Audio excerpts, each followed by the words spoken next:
This is Gerald Jovanwas. I'm very much aware of words when they are used at any time. They inspire, they give you also a certain relationship, and this relationship builds out by just using this word and behaving towards the orientation that is embedded into the word. So if you start to use a word which you, for instance, not understand well or choose deliberately for a certain agenda even, that could also be seen by that choice of that word sometimes as well.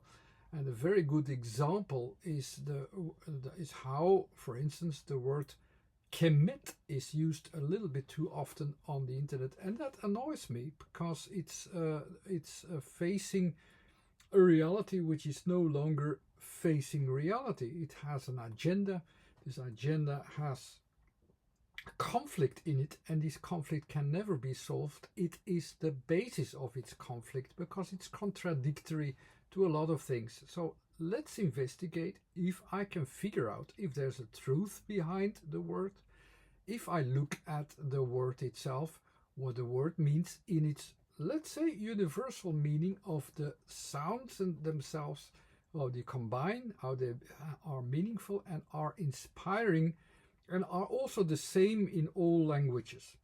I could go, of course, to a backup where I can look up the word and all the word associations, how they look like, how they are associated, how they are associated, how they hang together. There are a lot of ways to investigate where a word comes from and how it should be interpreted.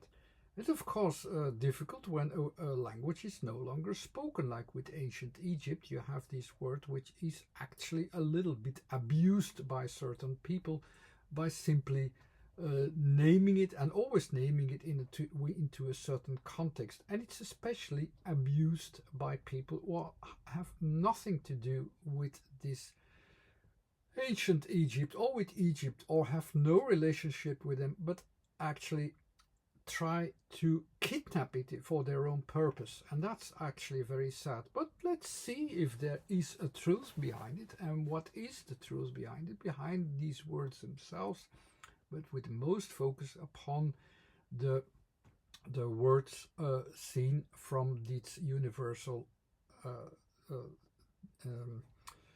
let's say even dignity of what it will show you, in which direction you can think with it.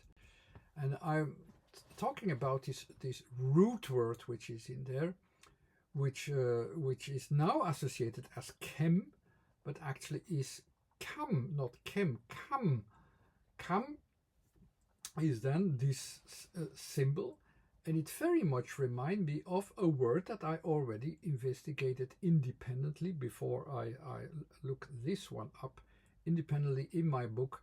And I investigated this word from because it's a Dutch word also, kam, and it is in English it exists as well. It's comb, but kam in Dutch has a couple of meanings. One of the meanings is, of course, it's this comb which you use for your hair to put it into order.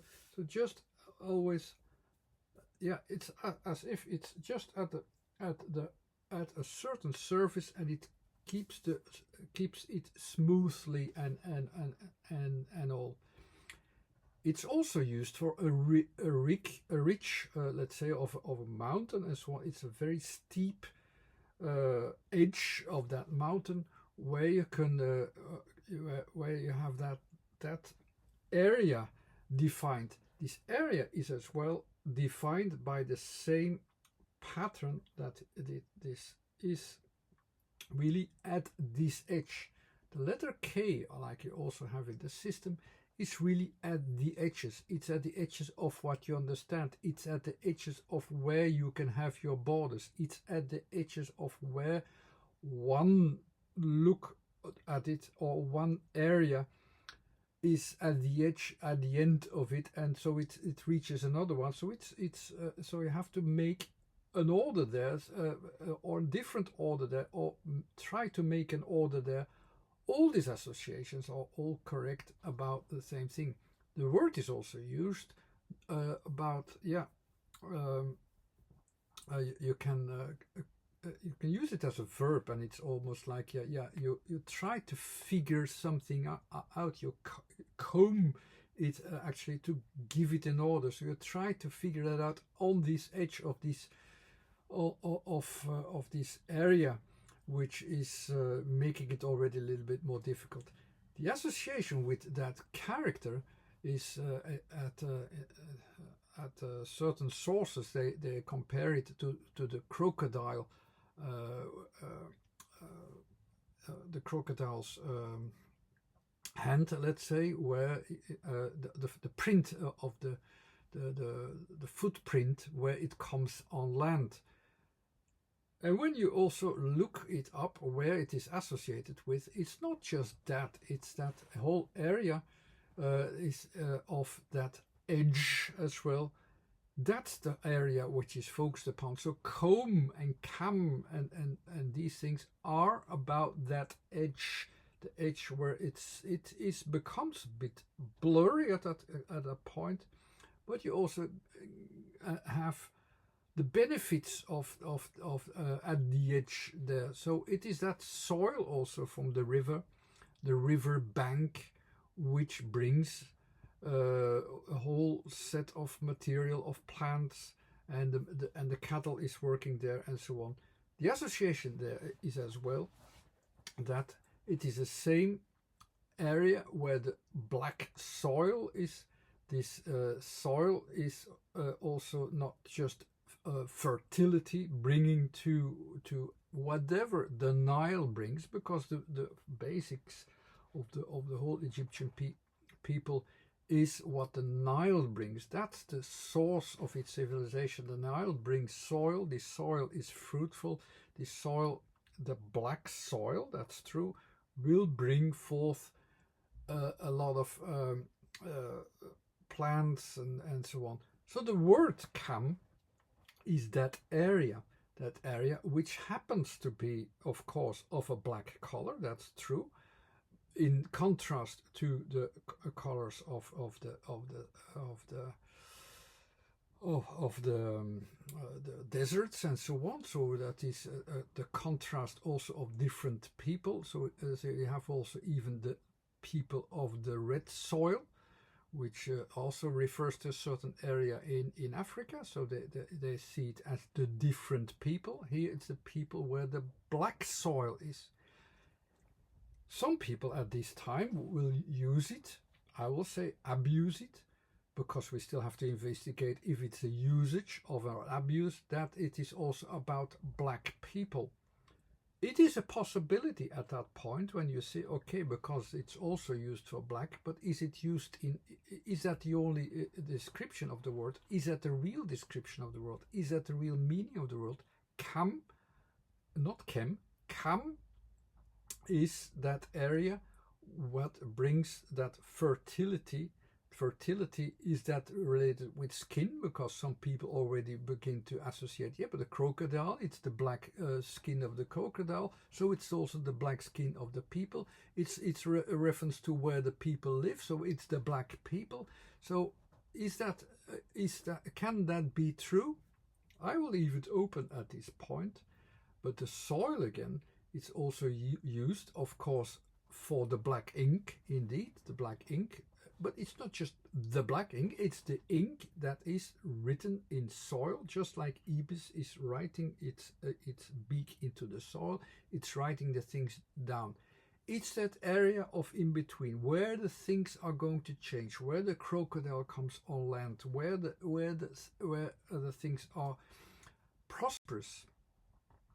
And the last letter, the extra letter, the T, extra says it's that extended situation where there is a certain growth, not just a place, but a certain growth that comes forth from it. What is the growth that comes forth from it? What can grow on that soil? Not the people, it's the grain, the bread, and because of the writing system, also literature and so on. The association of kam has a couple of different associations. But the associations also says grain, which is not black, bread, which is not black, literature, which is accidentally written in black ink. So that's true. But there are also connotations there. It's at all the words that have there are also about what is ending, what is in the end of it, what is, so it's on the edges of its existence, where life goes into death as well. So it's not just only bringing life, it's also bringing death. It is at that brink of things can become dangerous, that they can be positive or negative. So it's not always positive in that way. And I already saw some people who use that form, that as if it is about the hair on their heads. No, this is about the edges of the river bank, and that what you see there are the plants on it. It's the growth on it, and that's why everything with grows on the banks. People don't grow on the bank. All what grows on the banks and what comes forth on the banks can be used for it. So that's why the letter T, which is also used for bread, by the way, like we use also bread with a short T, and that is written as a D, by the way. That kind of association is used there. So what grows of it and what comes forth from it. If you would use directly persons from it, you would use this small area not as a source of where you come forth from it, but indeed with the sound e, which does not exist, but kem and kam-t. There are also a couple of words that exist there, and kem instead of kam, with a little bit more h to it, has completely different meanings. So if I would use this area, which is on the edge of everything, which you can bring forth something from T to D, we use it immediately as an inspiration, where the people are the source of everything, and use the e in it. The people bring forth to it. You come with this extra association that as if life from people itself defines everything in that border area. You come to a whole kind of different words there, and it's and you already had the association that blackness is also the end of life. It can also be with this association, with this life-giving, the life associating source of inspiration of it. It is also associating words that have connotations of losing it, of not seeing it, of being ignorant, being strange to it, being an outsider to it, being ignorant. Like Kem is actually like an ignorant man, and that's the kind of inspiration which at this point, with the flag swaying, is going into that direction. It's all about outsiders from Egypt who turns their mindset into that no, it is about blackness and it's about us people. But you see, if you see at Egypt and all of its origins and who was involved, only the Nubians are designed black. They have a few generations as well, almost like I will not say in which way they came into existence and came to dominant at certain points, but they are not dominant over its whole history. And the people from Egypt in general were never with the color black. They were with all kinds of colors, brown mostly at the time. So some people already are going to change then Kemet into brown land in their brain, but they still start here from the outsider vision, which associates, okay, it's not about black, but baby, it's about brown. So are you happy now? They use yellow, they use white, they use ochre. Yellow mostly for Asia, white for the northern parts, because also in the north there were living people who were also very often white because of their nature. I don't know why the Amazigh are white in color, and where that comes from. They have some Asian roots as well, but it is still a mystery that it's there. But that's part of that history as well. So associating the color black with its people is also quite foolish to associate it too hard with that. It's not there. It's at the edges where you have the danger that you will associate it with something which it's not supposed to be. You're inspired by it, as if you have kem instead of kam in the association with it. Yeah, you give it too much life, too much inspiration, too much credit at the edges. It's at the edges. The edges should get some development, and after that development, after that settlement, it will bring things forth. So it's not very good association. So I would even suggest not even to use kam-t even. Kam-t still is used today, which is bread as well, by the way. And Kemet, the kam-t is associated actually, it is actually associated with settlement. These settlements can also be expressed with words that are used all over the history, accepting the whole history and also accepting all the areas. When you use all the areas, you have different words where you say, okay, like TAUi, where ta can refer to a certain moment, a certain time, place, and it can refer to land. Ta is slightly used like you have it in Chinese, so it's used in a grammatical sense. It's used to orientate yourself on the place, just like in my scheme. It's an orientation on certain places. With ta plus u plus i, it actually says, let's deal with all the areas that can be part of it. Let all the ideas that can be part of it, with all the people that were part of it, deal with all of that. Why not use this term if you don't want to use it? Actually, they're all used terms that are also written down by Greeks, by the way. So why they use a term from a very short period for their own agenda will have the danger that they have the the outsider vision in there, and that's inspiration, makes an inspiration in the words, which becomes where black can becomes the filthiness of ideas that filters out things and make conflict. I once had it described that, like in some Chinese words as well. If you use a flag for your passion, to defend something, it's a conflict. It's a basis of conflict, and it will produce conflict, maintain conflict. It will try to exclude things, and it's busy always in that kind of way of thinking.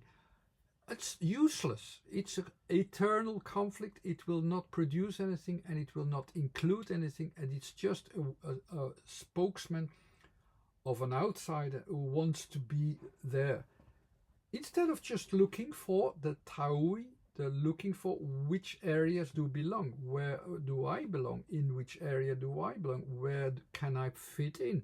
That's much more a healthy way of thinking. Or just use the word Egypt if you really want to have it. TAUi in a different order is just land. Ta-merau is one of the other words that is also used for Egyptians, where the Egyptians are not just the citizens of these areas, but it also describes that again in a different way. It's not referring to the land, but it's the land of the Nile flood. Once again, it's all about the flood. I don't understand why people think that Egypt is built upon a skin color, and that's the inspiration of people come together, while this particular area shows itself with different skin colors already, where some skin colors could be dominant, but that's not the inspiration. The inspiration is what comes forth from the Nile. All the hieroglyphs hangs together, that the things that are brought from the Nile, from the areas, from that part, from the inspiration. That's how they hang together. If you want to separate it from the outsider's vision, you stay in that conflict. So yes, words are important. Use the correct words. If you use the word Kemet, it's already referring to Kem, which is foolishness. Kam is already more clear. Kam is at the edge. You're at the edges. It's there where you are the edges. Try to keep on the edges and keep to find order and make it grow. Then the inspiration of that word could make up some inspiration after all. I hope this was contributing. Maybe some people will become mad now that I say different things as they are thinking at that moment. It's very difficult not to use a flag in what you're doing. Flags, it's like the passion that you want to achieve something, but that's a way of from conflict from below. And before you have an inspiration where you have found your place, like in ta, it takes a while. It's better to use immediately even a word that will find your place, like in ta. Let ta and tau inspire you and nothing else. Thanks again for watching. Bye.